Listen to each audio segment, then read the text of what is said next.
Today, Israel invaded Gaza. They have been warning about this all along. Everybody anticipated it, and it finally happened. But to me, it's a pretty sad day for the whole world, because it just means that the whole idea of preemptive, preventative war is spreading. Israel says they have to go in and to prevent a problem that might come, and who knows for what other reasons. But you know, the position that we should hold is that we should be on neither side. This is a conflict that's been going on for not decades, but hundreds of years, if not thousands of years. The people there have been fighting, but we're right in the middle of it.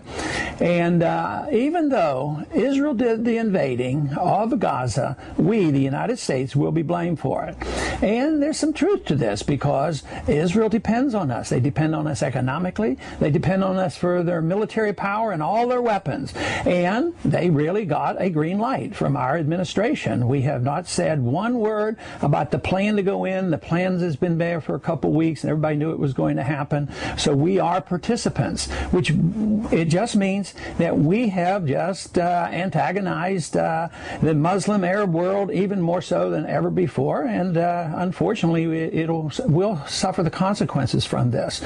But there is no benefit for us to be involved in this fight over there.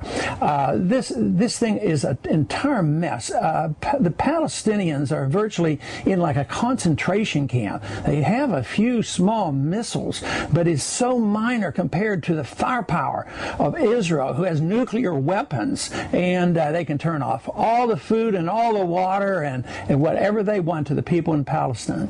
And yet we are going to have to accept some of the moral responsibility for this. Now, one thing that I'm concerned about is our government now is starting to say, well, you know, quite possibly the Iranians had something to do with this to egg on Hamas. Yeah, it could be. It might be the case. But this whole idea that we shouldn't have foreign powers involved, when you think of us being involved in Israel, it's sort of an academic issue right now. But this to me is something that is going to spread. It's very, very serious. And the Middle East is a powder keg. And unfortunately, nobody sees an easy way out of the Middle East crisis that is ongoing right now. And it contributes to instability around the world. It contributes to the instability of our economic situation in this country today. We're involved in wars in Afghanistan. We're escalating the war there. We're pretending the war is over in Iraq, which it is not. And it's draining us. It's draining us emotionally, and certainly it's draining us financially. And as this whole area blows up, where are we even going to get the funds to keep this militarism going? And yet, nobody in Washington is really considering cutting back. Nobody's considering cutting back on the world empire. Everybody's frantic about the deficit. The deficit's totally out of control. It's anticipated that this fiscal year, the deficit, the national debt could increase by $2 trillion. Sure, they're still buying treasury bills, but how long is that going to happen? That is going to come to an end. I think that's going to be the big news this year, is people are going to be less enthusiastic about buying American debt. And this commitment overseas, as well as the commitment here at home to bail out everybody that gets in line, it just can't continue. Yet we're getting ready to start a new session. High on the agenda right now is another bailout package between $750 to $1 trillion. There's no money in the bank, and it's just going to come out of printing more money and hopefully borrowing more money from others.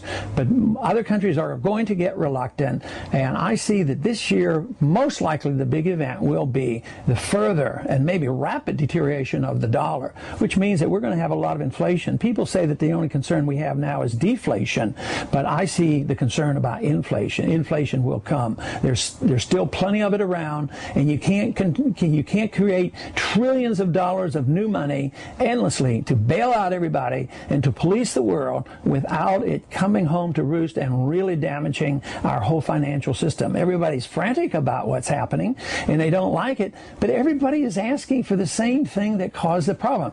We were spending too much money, we were borrowing too much money, we had too much debt, and now we have a crisis. There's a deflationary move on right now that the market is demanding, and yet what are we doing? We're spending spending more money, running up more debt, borrowing more money, and printing more money. You can't solve the problems that way.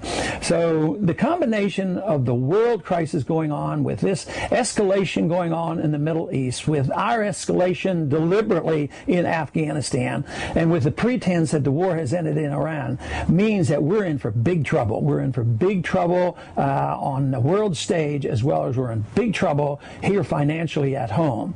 So though everybody is hopeful, and I would like to be hopeful with a new administration, a new Congress, and we wanted to change leadership, quite frankly, there's been no change in the philosophy of the leadership. The two parties, unfortunately, have both endorsed militarism abroad, the empire abroad, the idea of inflation with the monetary system, deficit financing, the welfare state.